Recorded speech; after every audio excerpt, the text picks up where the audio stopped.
Good afternoon, all of you. In last lecture, we discussed the gastrointestinal infectious diseases, in which we discussed the last disease, that is the typhoid, in which we discussed the mode of transmission, their sources, then laboratory diagnosis, then control measures of typhoid. Now we discuss the next disease, that is the food poisoning. Next gastrointestinal disease, that is the food poisoning. So what is mean by food poisoning? Food poisoning is an acute gastrointestinal disturbances caused by ingestion of microorganism, their toxins, some chemicals or some animal toxins etc. Food poisoning क्या है?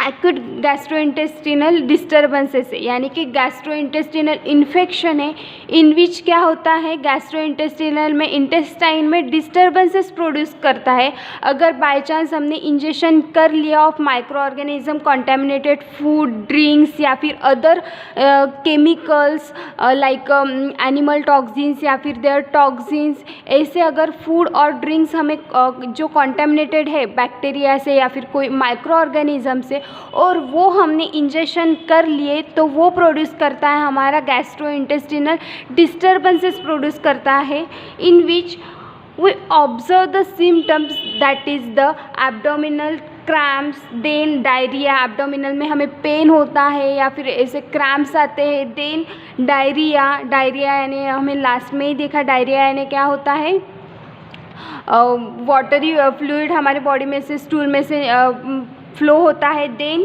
Nausea, then sometimes fever भी आता है. ये कुछ symptoms produce होते हैं अगर हमें फूड पॉइजनिंग हुआ तो. फूड पॉइजनिंग कैसे होता है?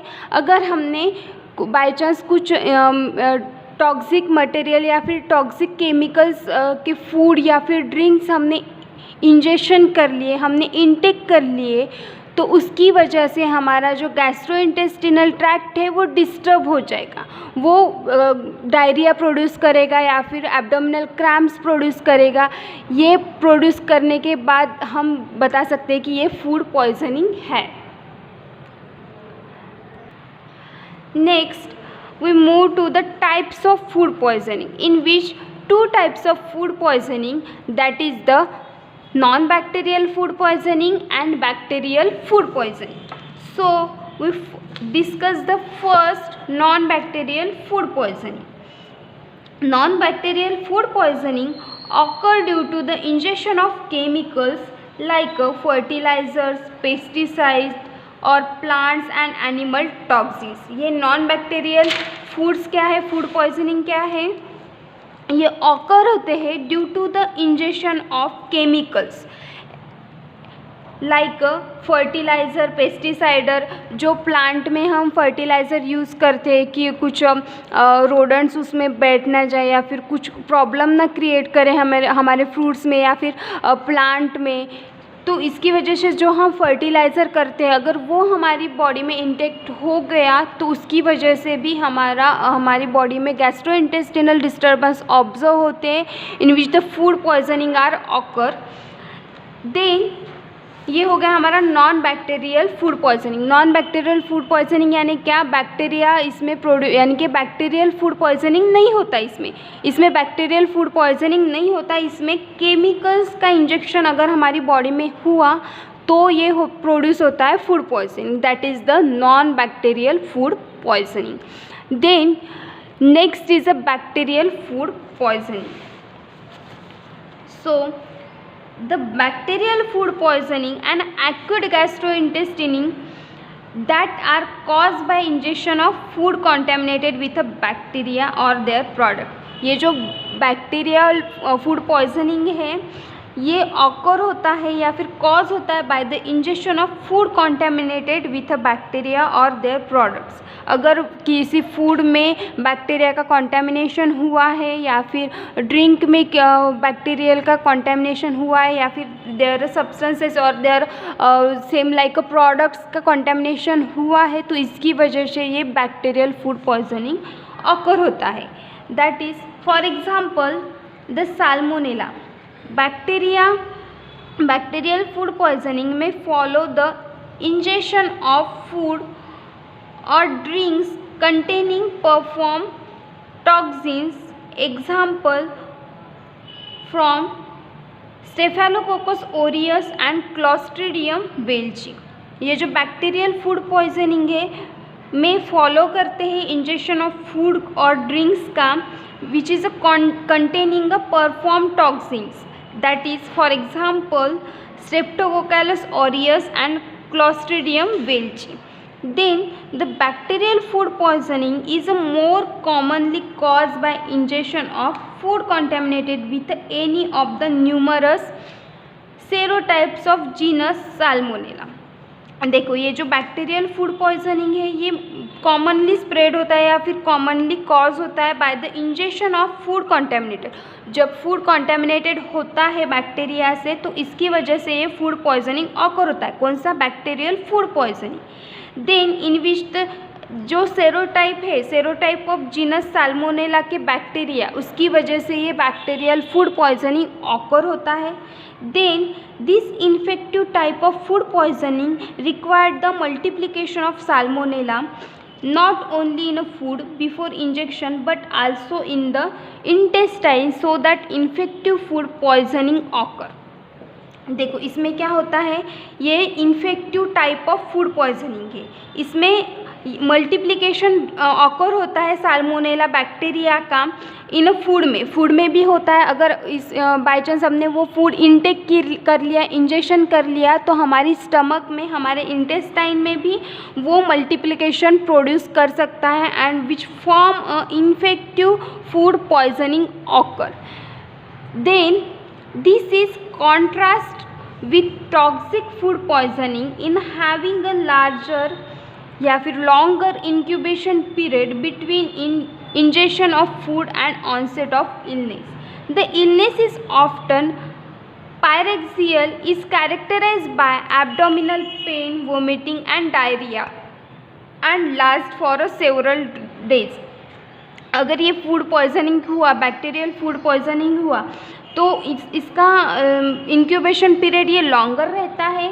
देन इसके बाद जो इलनेस ऑफ्टन होता है वो pyrexial, that is the characterisation of abdominal pain. Abdominal में क्रैम्प्स आते हैं, एब्डोमिनल में पेन होता है, बहुत ज़्यादा पेट दर्द करता है. देन उसके बाद वोमिटिंग होती है, नाउजिया होती है.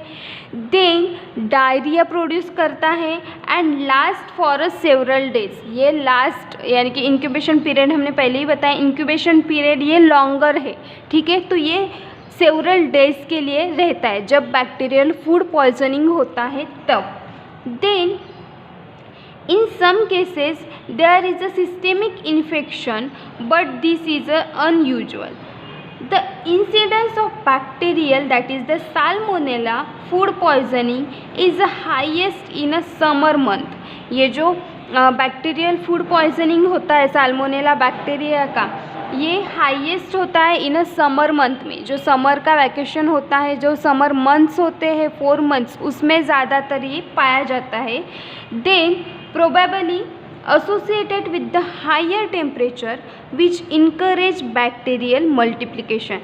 ये associate करता है with the higher temperature में associate करता है and encourage a bacterial multiplication produce करता है. Then we discuss the source and spread. So यहाँ तक का समझ में आया क्या क्या देखा हमने. फूड पॉइजनिंग यानी क्या, ऐसा गैस्ट्रोइंटेस्टिनल डिसीज़ है या फिर डिसऑर्डर है वो डिस्टर्बेंसेस प्रोड्यूस करता है इन इंटेस्टाइन में, विच इज़ कॉज बाय, क्यों प्रोड्यूस करता है, which is cause by the injection of micro organism and their toxins. ठीक है. Then there are 2 types of food poisoning, that is the non-bacterial food poisoning and bacterial food poisoning. Non-bacterial food poisoning वो occur होता है due to the ingestion of chemicals, that is the fertilizer, pesticizer और plant and animal toxins etc. Then जो bacterial food poisoning है वो bacteria से occur होता है, that is the genus of Salmonella bacteria. For example Staphylococcus aureus, Clostridium velchi etc. Then now we discuss the source and spread of the food poisoning. The product, that is the cooked meats, eggs or milk of naturally infected domestic animals are the commonest source of food poisoning infection. अभी तक हमने बस food poisoning की definition और उसके types देखे, अब उसके सोर्सेज देखेंगे कि किससे ये प्रोड्यूस होता है, ठीक है। तो उसका फर्स्ट सोर्स है कुक मीट्स, एग्स और milk of naturally infected domestic animal. जो पहले से ही जो एनिमल इन्फेक्टेड है उसके मीट्स, उसका मिल्क, उसके एग्स ऐसे अगर हमने इंटेक किए तो हमें भी वो इन्फेक्शन हो सकता है, हमें भी वो फूड पॉइजनिंग हो सकता है। ये हमारा फर्स्ट सोर्स है। फर्स्ट सोर्स क्या है? जो एनिमल इन्फेक्टेड है अगर उस एनिमल के हमने एग्स लिए, उसका मिल्क लिया या फिर मीट हमने उसका खाया तो हमें भी वो इन्फेक्शन होता है। That is the first source of food poisoning. Then the infection of food with salmonella is not in itself sufficient to cause a food poisoning. It is necessary that the infected food is moist and stored long enough under a condition. देखो ये जो infection है food poisoning का with salmonella bacteria, ये ज़्यादा it's self sufficient नहीं है, not it's self sufficient है which cause of food poisoning. इतना सा ही सफिशिएंट नहीं है फूड पॉइजनिंग कॉज करने के लिए।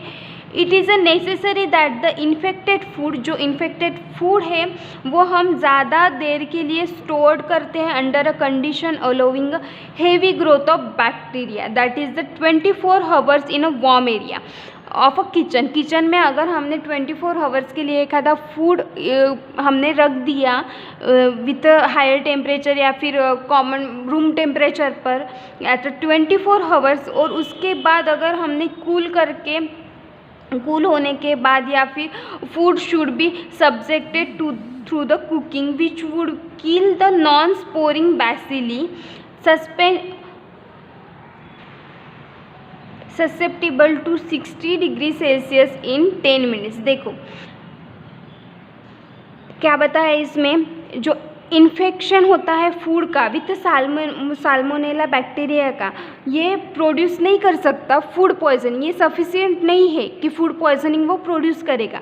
बट ऐसा यानी कि उसमें साल्मोनेला बैक्टीरिया का प्रोडक्शन हुआ या फिर साल्मोनेला बैक्टीरिया उसमें वो फूड में प्रेजेंट है और वो फूड हमने स्टोर कर लिया फॉर द अबाउट 24 आवर्स के लिए इन अ वार्म एरिया में ऑफ किचन के इन सेवरल डेज, और देन उसके बाद वो हमने इंजेक्शन कर लिया तो हमको वो फूड पॉइजनिंग हो सकता है।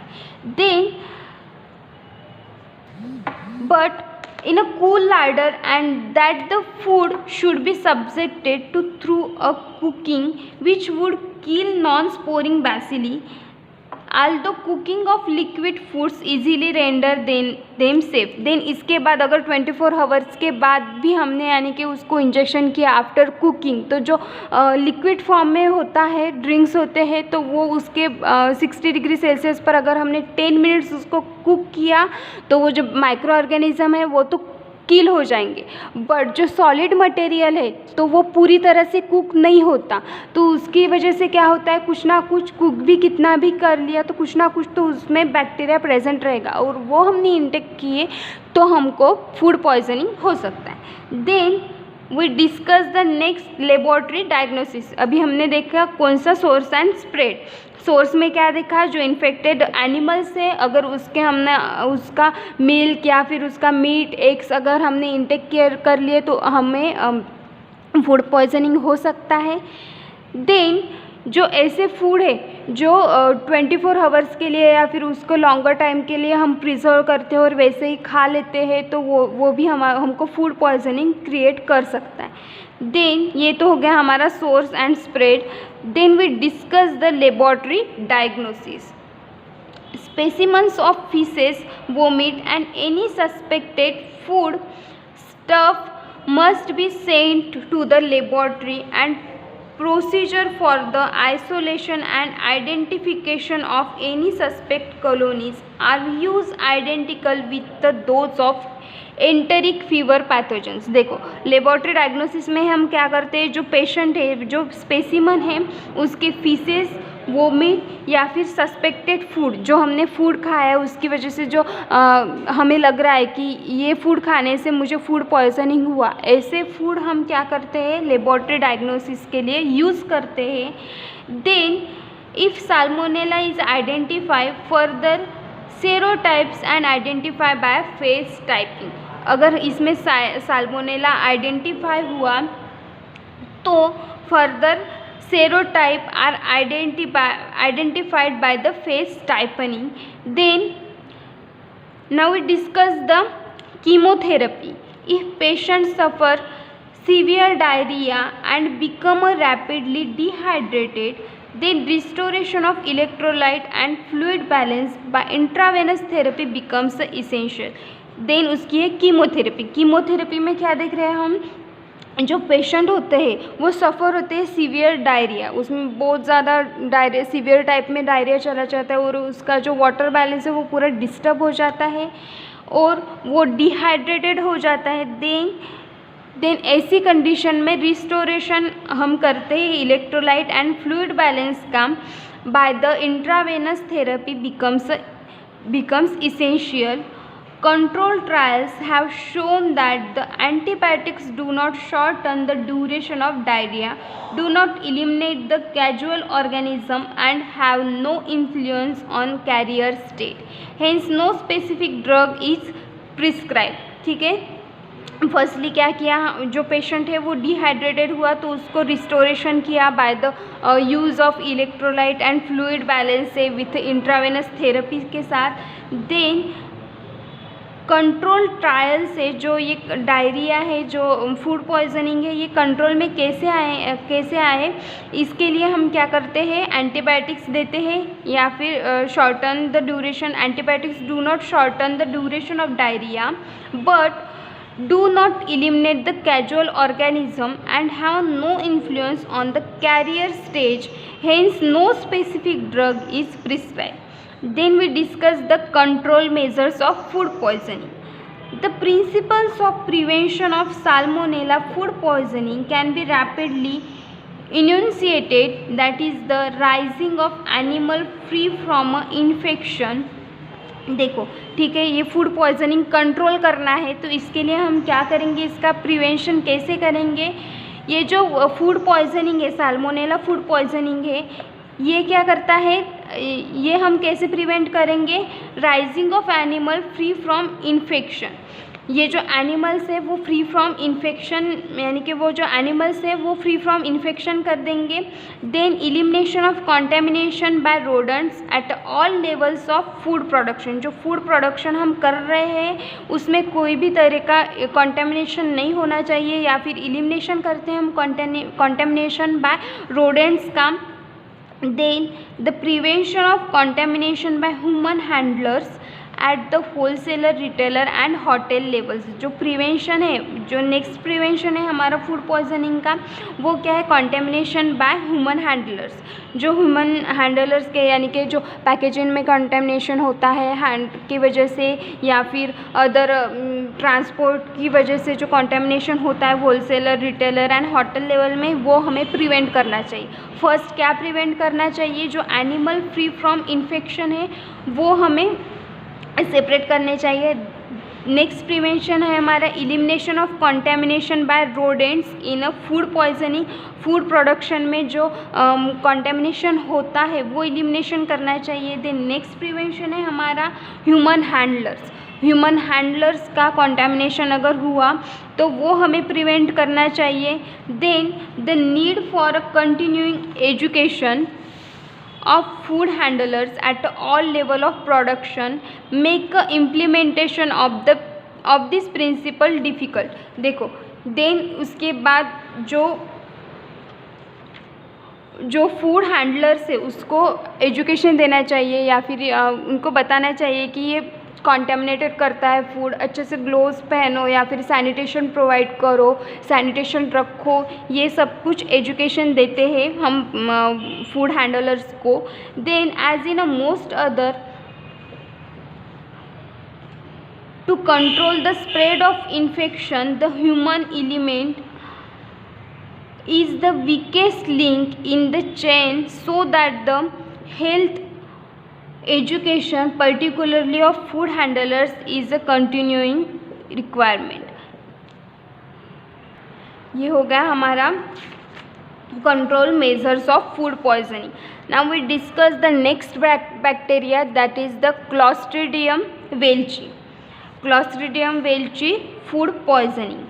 Strains of Clostridium welchi conforming in most respect to type A but producing a non-hemolytic or feebly hemolytic colonies on a horse blood agar are associated with a mild form of food poisoning. The mechanism of Clostridium welchi food poisoning is now more fully understood. It depends on the ability of food poisoning strains to produce the enterotoxin, exotoxin. Ingestion of large number of the viable organism in a contaminated food was shown to be necessary for the production of typical disease in a man, and subsequent production and the release of enterotoxin is related to the sporulation of the organism in the gut. Typically symptoms are abdominal cramps. देखो ये Clostridium वेल्ची है food poisoning, ये cause होता है Clostridium वेल्ची से, Clostridium वेल्ची bacteria से. ये भी क्या करता है, ये इसका जो मैकेनिज्म है फूड पॉइजनिंग का, ये फुल्ली अंडरस्टूड हुआ है. It depends on the ability of food poisoning strains to produce some enterotoxic exotoxin. ये प्रोड्यूस करता है enterotoxin, exotoxins. Then injection of large number of viable organism in a contaminated food was shown be the necessary for the production of typical disease in a man, and subsequent production and the release of enterotoxins is related to the sporulation of the organism in the gut. देन typical symptoms है Clostridium welchii के food poisoning के. First is abdominal cramps, then beginning about 8 to 12 hours after injection followed by diarrhoea. देखो first symptoms है abdominal cramps. Abdominal cramps होते हैं या फिर एब्डोमिनल में पेन होता है. देन उसके बाद 8 to 12 hours after followed by the diarrhoea. 8 या 12 आवर्स के बाद डायरिया प्रोड्यूस होता है. Then fever and vomiting are not typically encountered. जो फीवर एंड वोमिटिंग है वो टिपिकली इनकाउंटर्ड नहीं है, यानी कि वो प्रोड्यूस होता है मे बी या फिर नहीं भी होता. Then the condition is usually transit and symptoms normally subside within 24 to 48 hours. ये जो कंडीशन है यूजुअली ट्रांजिट होती है एंड सिम्टम्स नॉर्मली ऑब्जर्व होते हैं 24 to 48 hours में. Then spores of so called typical food poisoning strains are markedly heat resistant, surviving boiling water for the several hours. ये जो स्पोर्स होते हैं so called as a typical food poisoning strains are markedly heat resistant, surviving boiling water for the several hours. Food poisoning strains of Clostridium welchi are widely distributed, occurring in a feces of a healthy men and animals. ये जो food poisoning होता है clostridium वेल्ची का, ये widely distributed होते हैं and occur होते हैं feces of healthy men and animals में. Then the vehicles of infection is usually a pre-cooked meat that has been allowed to stand at a temperature conducive to the multiplication of Clostridium welchi. Then we discuss the laboratory diagnosis. It involves the isolation of similar strains from the feces of patient, those at a risk, and from the suspected food. Isolation of Clostridium welchi from the feces is facilitated by their being present in the spores from a selective heating procedure. ठीक है, laboratory diagnosis में क्या किया, जो laboratory diagnosis करते हैं हम similar as the about. ठीक है, इसमें क्या करते हैं, जो पेशेंट के फीसेस है या फिर वो सस्पेक्टेड फूड है उसको हम डायग्नोस करते हैं, देन उसका आइसोलेशन करते हैं ऑफ क्लॉस्ट्रीडियम वेल्चिका फ्रॉम द फीसेस में। देन उसके बाद अगर क्लॉस्ट्रीडियम वेल्ची अगर उसमें प्रेजेंट रहा तो इंक्यूबेशन होगा, देन उसकी वजह से हम उसे ऑब्जर्व कर। ये हो गया हमारा लेबोरेटरी डायग्नोसिस ऑफ क्लॉस्ट्रीडियम वेल्चिका। In next lecture we discuss the next topic. Thank you.